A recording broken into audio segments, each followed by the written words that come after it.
სანდრო ფოძონდა შემოგვიერთდეს დაანონსებული თემით და სტუმრით. სანდრო გისმენთ. მეგობრებო, კიდევ ერთხელ მოგესალმებით. დაანონსებული თემით ვიწყებთ და ახალგაზრდა ადვოკატების წარმომადგენელი ნინი ისაკაძეა დღეს ჩვენი სტუმარი. ნინი, დილომშვიდობის დიდი მადლობა რომ იღებთ მონაწილეობას ჩვენს გადაცემაში. თემა სამაოდ საინტერესოა, რამდენიმე კვირის წინ ჩვენ ეს თემა ბიზნეს კონტაქტშიც გავშალეთ. როგორც კომუნიკაციების მარეგულირებელი კომისიის განცხადებით ირკვევა, მათ ტარიფების ნაწილი ტარიფი შეამცირეს მთლიანობაში, თუმცა საინტერესოა ეს ყველაფერი რამდენად აისახება საცალო ბაზარზე დღესდღეობით. დავიწყოთ ამ მიმართულებით და შემდეგ არანაკლებ მნიშვნელოვანი кейსით განვავრცოთ. მოგესალმებით, პირველ რიგში მადლობას გიხდით მოწვევისთვის. რაც შეეხება კომუნიკაციების მარეგულირებელი კომისიის მიერ ტარიფების შემცირებას, ეს ეხება გაყვანილობებზე და სპილენძის გაყვანილობებზე და მავთულხათებზე, ასე ვთქვათ, ტარიფების შემცირებას, რომელიც საცალო ბაზარზე არასახულა ჯერჯერობით. ჩვენ მივხვდებით, რომ 2015 წლის მარტიდან მოხდა ტარიფების გაძვირება და კომპანიების მხრიდან, კავკასიის ონლაინის და სილქნეტის მხრიდან ცალსახად მოხდა მომხმარებლის ხელშეკრულებების დარღვევა. არ ყოფილა მომხმარებლების ინტერესების გათვალისწინება ამ მიმართულებით არ მომხდარა. შესაბამისად, კომისიის მიერ მითითება იმ საკითხზე, რომ მათ შეამცირეს ტარიფები, ესე ვთქვათ, დასაბუთებას მოკლებული არის. ეს ალბათ გამოწვეული არის იმით, რომ ისინი უნდათ რომ მომხმარებელი შეიყვანონ ალბათ შეცდომაში. ჩვენ ორგანიზაციამ ახალგაზრდა ადვოკატებმა 2014 წლის ივლისშიც მიმართა კომუნიკაციების ეროვნულ კომისიას, რათა მომხდარიყო ინტერნეტ ბაზარზე მონოპოლური მდგომარეობის მქონე კომპანიების მდგომარეობის შესწავლა და ამ მიმართულებით დაწესებული იყო ინტერნეტის ტარიფების ზედაზღვარი, რომლის ზემოთაც კომპანიებს არ შეეძლებოდა ტარიფების გაძვირება. რამდენადაც ჩვენთვის ცნობილია იგივე კომუნიკაციების მარეგულირებელი კომისიის განცხადებებშიც ეს ნათლად ჩანს პრინციპში და ამ მიმართულებას აუცილებლად დაუბრუნდეთ, თუმცა ის მოთხოვნები, რაც რეალურად დაეკისრათ ამ კომპანიებს, სილქნეტზე და კავკასიუსზე ამ შემთხვევაში საუბარი, ეს არის გამჭვირვალობის უზრუნველყოფა, ხარჯების და შემოსავლების განცალკევებით აღრიცხვა, სატარიფო რეგულაცია და სხვა რამდენიმე მიმართულება და რეალურად აი ამ ყველაფერს რამდენად აკმაყოფილებენ ეს ორი კომპანია, რადგანაც ამ ორ კომპანიაზე გექნება აქციები. დიახ, მოგახსენებთ, რომ კონკურენციის შესახებ საქართველოს კანონის მიხედვით დომინირებული მდგომარეობის გამოყენებად შეითვლება თუ კომპანიებს ან კომპანიას 40%-ზე მეტი აქვს ბაზარზე.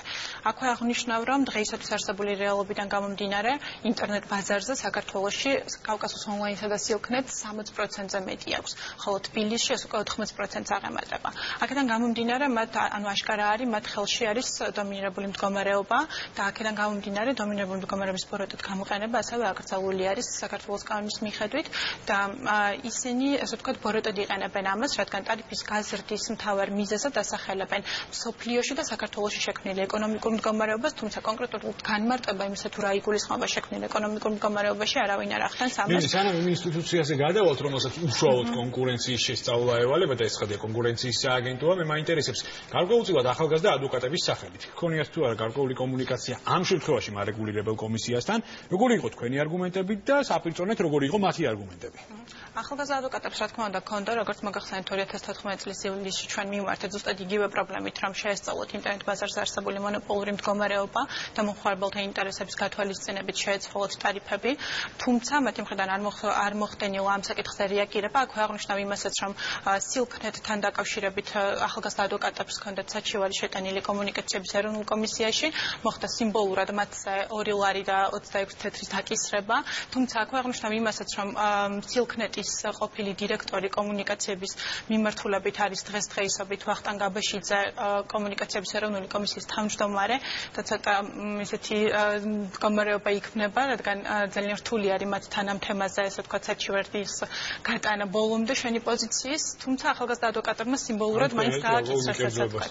გარკვეულ მიკერძოებასთან თვლით, რომ შესაძლოა იყოს საქმე. თუმცა რადგანაც დაეკისრა, ძირითადად რა არგუმენტაცია იყო თქვენ მხრიდან წარდგენილი, ანუ ის არგუმენტაცია, რაზეც ახლა ვსაუბრობთ, თუ კიდე სილქნეტის მხრიდან ორგანიზაციის მიმართულებით არ ხდებოდა ინტერნეტის მოწოდება, ფაქტიურად თვის განმავლობაში 30 დღის ნაცვლად 18 დღე იყო მოწოდებული ინტერნეტი, იყო ძალიან შეფერხებები, ხარვეზები და აი ამ მიმართულებით იყო შემდგომ დავალიანება და სიმბოლურად საბოლოო ჯამში თანხა გამოითვალეს აი რაღაც 2 ლარი ნახევარი, ასე ვთქვათ, რომელიც დაეკისრა სილქნეტს, თუმცა დღეისათვის ჩვენ როგორც გითხარით ახალგაზრდა ადვოკატებმა მიმართა კომუნიკაციების ეროვნულ კომისიას და ვინაიდან მათი მათი მხრიდან არ მომხდარა შესაბამისი რეაგირება, უკვე ორგანიზაციამ გადაწყვიტა, რომ მიემართა განცხადებით კონკურენციის სააგენტოსთვის. საერთაშორისო მე აქვე დავაანონსებ და დღეს შუადღის გამოშვებაში გვეყოლება კონკურენციის სააგენტოს წარმომადგენელი, რეალურად და ცხადია ამ კითხვითაც მიმართავთ მათ, თუმცა როგორც სხვადასხვა მედია საშუალებებში გავრცელებული განცხადებებით ირკვევა, კონკურენციის სააგენტოს კვლევის არეალს ეს არ წარმოადგენს და კონკურენციის სააგენტო ამ შემთხვევაში ახალგაზრდა ადვოკატების განცხადებას ამისამართებს კომუნიკაციების მარეგულირებელი კომისიისკენ. რეალურად რამდენად არის ეს თქვენი აზრით მათი არეალი, სამოქმედო არეალი და რამდენად უნდა შეისწავლოს კონკურენციის სააგენტომ აღნიშნული ფაქტი, იმიტომ რომ საკმაოდ მნიშვნელოვანი პუნქტია დომინირებული მდგომარეობის ბოროტად გამოყენება. დიახ, დომინირებული მდგომარეობის ბოროტად გამოყენების დაუშვებლობა პირდაპირ არის გათვალისწინებული კონკურენციის შესახებ საქართველოს კანონში, თუმცა აქ აღნიშნავ, რომ თუ კონკურენციის სააგენტოს უფლებამოსილი არის, ასე ვთქვათ, რომ გადაამისამართოს მიღებული საჩივარი განცხადება თუ მიმართვა იმ სფეროში არსებულ მარეგულირებულ ორგანოსთან, თუ არსებობს კონკრეტულ ეკონომიკურ სფეროში. ამ შემთხვევაში ვინაიდან ელექტროკომუნიკაციების სფეროში არსებობს კომუნიკაციების ეროვნული კომისია, რა თქმა უნდა კონკურენციის სააგენტო უფლებამოსილი არის გადაამისამართოს მასთან ჩვენი განცხადება ამის თაობაზე, თუმცა ამის ცალსახელავდებულება არ აქვს. თვითონაც შეუძლია რომ განახორციელოს ბაზრის კვლევა, ვინაიდან არსებობს კომუნიკაციების მარეგულირებელ კომისიაში ერთ-ერთი მნიშვნელოვანი პუნქტი, რომელიც ითვალისწინებს კონკრეტულად ამ ორი კომპანიის შემთხვევაში, რადგანაც ახლა კომუნიკაციების მარეგულირებელი კომისიის წარმომადგენელი არ არის. მე მათ პოზიციებს გავაჟღერებდი, ის იმ არგუმენტებს, რაც რეალურად მათ ეკნებოდათ. ეს ორი კომპანია არის ბაზრის, ასე ვთქვათ, ყველაზე მსხვილი მოთამაშე მთლიანობაში და აი ეს რამდენად აძლევს მათ სამართლებრივ ბექგრაუნდს მთლიანობაში.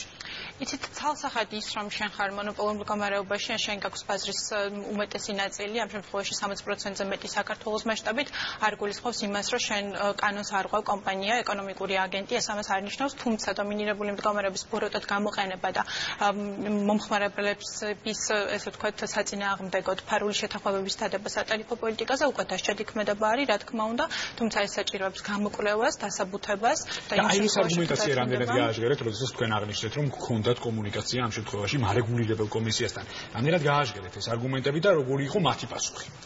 რა თქმა უნდა გავაჟღერეთ, ჩვენ მიმართეთ მათ საჯაროდ და წერილობითაც რა თქმა უნდა, თუმცა არ მომხდარა რეაგირება მათი მხრიდან ამ მიმართულებით კონკრეტული. როდესაც ეხლა აღნიშნავენ, რომ მათ შემცირეს გარკვეული ტარიფები, ეს არასახულა ინტერნეტის ბაზარზე, სოციალურ ბაზარზე, პირიქით გაძვირდა 2015 წლის მარტიდან. მე კიდევ ერთხელ დავესწრები ხატია ყურაშვილის განმარტებას, რომელიც სხვადასხვა მედია საშუალებებში გავრცელდა, მათი პათოსით, ანუ ეს ყველაფერი მყისიერად ვერ აისახება ბაზარზე. მთლიანობაში ეს რამდენად თვალშისაცემი არგუმენტია მათი მხრიდან თქვენთვის. იცით, ვინაიდან კომპანიები ასახელებენ შექმნილ ეკონომიკურ მდგომარეობას ტარიფის გაძვირების საფუძვლად, ასე ვთქვათ, არანაირ კავშირში არ არის ეს კომუნიკაციების ეროვნული კომისიის მიერ გაიაფებულ ტარიფებთან შესაბამისად შეუსაბამო და ურთიერთსაწინააღმდეგო განცხადებებს ვაწყდებით.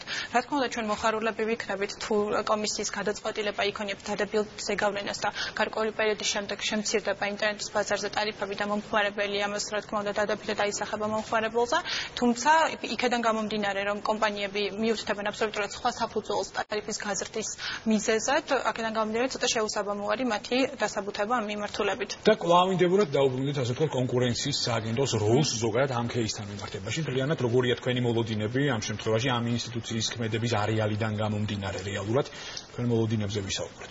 ვფიქრობ, რომ კონკურენციის სააგენტო იმ მცირე პერიოდის განმავლობაში, რის შემდეგაც ის დაფუძნდა, საკმაოდ კარგად ახერხებს თავის ფუნქციების და უფლებამოსილებების განხორციელებას, მათ არაერთი დასკვნა განახორციელეს.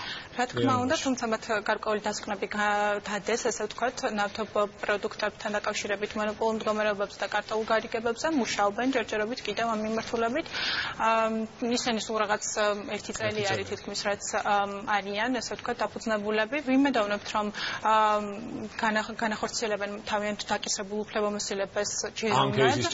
დიახ, თუმცა თუ ისინი გადაამისამართებენ ჩვენს განცხადებას კომუნიკაციების ეროვნულ კომისიასთან, კანონის მიხედვით, ასე ვთქვათ, მათ შეუძლიათ თანამშრომლობენ და ერთობლივი ძალებით გამოიციან ინტერნეტ ბაზარზე არსებული მდგომარეობა, ვინაიდან მათი უფლებამოსილების ფარგლებში შედის ეს და რა თქმა უნდა პირდაპირ უფლებამოსილებაში შედის კომუნიკაციების ეროვნულ კომისიასთან. შესაბამისად, ურთიერთთანამშრომლობით ვიმედოვნებთ, რომ საბოლოო ჯამში მომხმარებელთა ინტერესები იქნება დაცული. მთლიანობაში როგორი იქნება კონკურენციის სააგენტოს შემდგომი ნაბიჯები? ამ ყველაფერს დღევანდელ გამოშვებაში გავარკვევთ, როდესაც წარმოადგენელი გვესტუმრება და აუცილებლად მოუყვანთ მაგალითი მაგალითად ამ кейსს. და საკმაოდ მნიშვნელოვანი кейსია. დიდი მადლობა, რომ იყავით ჩვენი სტუმარი. ისაკაძე იყო დღეს ბიზნეს კონტაქტის სტუმარი. მეგობრებო, მე ზღად ამჩენია.